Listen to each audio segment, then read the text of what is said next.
les sucres et comment maigrir. Et pour certains qui sont trop maigres, comment grossir. Parce que finalement, ça revient à peu près au même.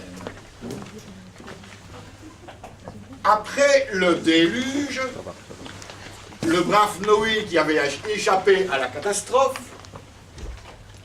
retrouve la terre ferme et il commence à replanter des vignes et d'autres fruits, d'autres légumes, d'autres plantes.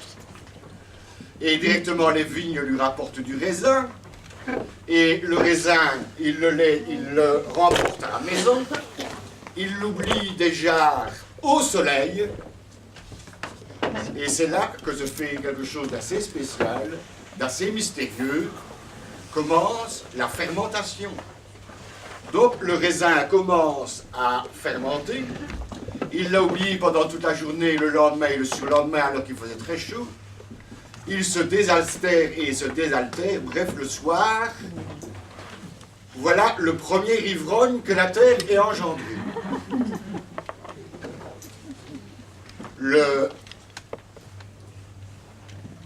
L'alcool, c'est un sucre. Et si on regarde l'origine des sucres, je dirais, les sucres, on n'en parle pas dans la Bible, on n'en parle pas dans les légendes historiques traditionnelles, mais par contre, l'alcool, on en parle. Donc, au fond, l'alcool, c'est le premier sucre qui soit arrivé ici sur Terre. Et pour dire vrai, on soigne de la même façon quelqu'un qui est pris ou épris de l'alcool que quelqu'un qui est pris ou épris du sucre. C'est la même chose. Ce sera toujours une fonction, surtout du pancréas, qui s'est mis en congé, qui ne fait plus son travail et qui donne une envie successive, toutes les 2 heures, toutes les 3 heures, pour avoir sa pitance en sucre, puisque les sucres lents ne sont plus là. Alors à ce moment-là, on se lance sur les sucres rapides ou on se lance sur l'alcool de la même façon, comme étant un besoin, parce que le corps n'a plus de réserve. Les premières traces, je dirais, de sucre, plus ou moins tel qu'on le connaît aujourd'hui, remontent en Inde et en Chine, où on a pris la canne à sucre, et on a commencé à la faire cuire dans un bain d'eau, et à la faire cuire lentement et longuement, pour que la canne à sucre produise les protéines qu'elle possède et les transforme en sucre au fur et à mesure de la cuisson. Et ça va donner une matière sirupeuse, et c'est là que se trouve le début des sirops. Donc au fond, le début des sucres, ce sont d'abord des sirops. Si on regarde de façon très très lointaine, on connaît bien le sirop d'érable au Canada.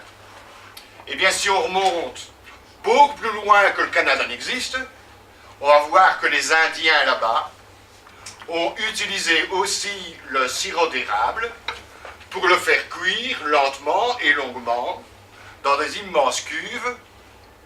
Et lorsque j'étais, voilà, 4-5 ans au Canada, on a pu visiter sur un traîneau dans la neige avec le cheval qui tire, donc la récolte des érables au niveau, donc avec des petites goulettes là, qui sont sur l'arbre et qui laissent couler le jus. Ils mettent ça dans une immense cuve et on reconduit la cuve là où il y a ces fameuses cabanes à sucre. Et dans ces cabanes à sucre, eh bien bon, on va cuire lentement et longuement dans des immenses cuves, on va cuire le sirop pour que les protéines se transforment en sucre lent. Et ça va donner effectivement donc le sirop d'érable. Chez nous, c'était à peu près la même chose. On est parti de la pomme et de la poire, Et aussi, on les a fait mijoter et cuire longuement pour avoir le sirop de liège. Naturellement, ici, si vous allez dans les grandes surfaces maintenant, vous aurez du sirop de liège, où en plus, on a rajouté du sucre. Donc ici, lorsque vous choisissez les poirées, comme on dit, je crois qu'il faut faire attention de prendre un poiré où au moins on n'a pas rajouté de sucre en plus. Il faut remonter dans l'Empire perse pour pouvoir se rendre compte qu'on a dépassé le stade des sirops pour arriver, je dirais, ici à un sucre qui soit un peu, je dirais, un peu comme le sucre candi que nous avons aujourd'hui. Donc on est parvenu, à partir des sirops qu'on avait, à les raffiner, à les dextriniser, et en faire en sorte que ce soit quelque chose de cassant et de durable. Les dextriniser, ça je comprends pas. Dextriniser, ça veut dire, si je prends par exemple un amidon de céréales, la dextrinisation fait en sorte donc de le faire fermenter et de transformer l'amidon en sucre. Donc la dextrinisation, c'est cela. Naturellement, ici, la dextrinisation fait en sorte que l'assimilation en sera d'autant meilleure. D'accord ? Mais lorsqu'on parle de la céréale, pour arriver à un sirop de céréales, mais pas lorsqu'on arrive à un raffinement comme on l'a aujourd'hui. Et c'est Dioscoride, en Grèce, qui le premier, en voyant ces sucres blancs, comme la neige, on l'appelait en quelque sorte le miel blanc, qui le premier a utilisé le mot saccharose, saccharum, pour déterminer ce que c'était comme sucre. Donc c'était là les premiers sucres. Et les reporters de l'époque disaient, mais en fait c'est bizarre, on passe en Perse et on se rend compte que impunément, et les gens voyagent dans la rue et devant tout le monde, ostensiblement, mangent des morceaux de sucre. Un petit peu comme après la guerre, quand une femme dans la rue fumait une cigarette, on disait qu'elle a impudeur de fumer comme ça dans la rue. Vous imaginez le changement sur ces 60 dernières années. Eh bien, c'était à peu près la même chose. Et ces sucres-là étaient utilisés uniquement en pharmacie. Et c'était uniquement les médecins qui donnaient ces quelques petits morceaux de sucre pour agrémenter les tisanes et agrémenter les plantes. Bien sûr, il y a eu toujours, et depuis plus longtemps que le sucre n'a existé, un autre sucre que vous connaissez bien, le miel. Mais en fait, le miel, on va chaparder aux abeilles le fruit de leur conservation. Donc on va chaparder aux abeilles les sels minéraux et la richesse qui existe dans leur miel à eux, et on leur redonne du sucre blanc pour vivre. Comment meurent les abeilles? Les abeilles meurent habituellement d'une crise cardiaque. Elles ont fini de livrer leur vie d'activité autour de la ruche, et immédiatement, elles meurent. Ça veut dire que s'il faut mourir très rapidement, vous avez bien compris qu'il suffit de manger du miel à gogo.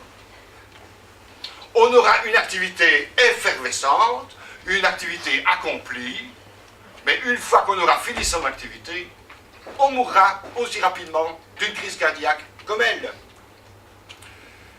Si je prends par exemple du miel lorsque je fais une course longue, comme le marathon, mais c'est normal que le corps a besoin d'énergie à ce moment-là.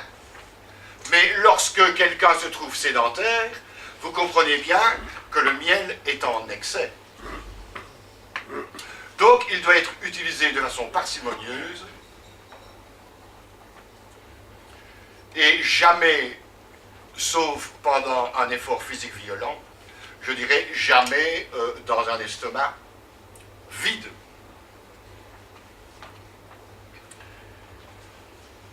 Au Moyen-Âge, les croisés se sont mis en demeure d'aller conquérir le tombeau du Christ. Et alors ils sont partis là-bas, et qu'est-ce qu'ils ont trouvé sur leur chemin? Ils ont trouvé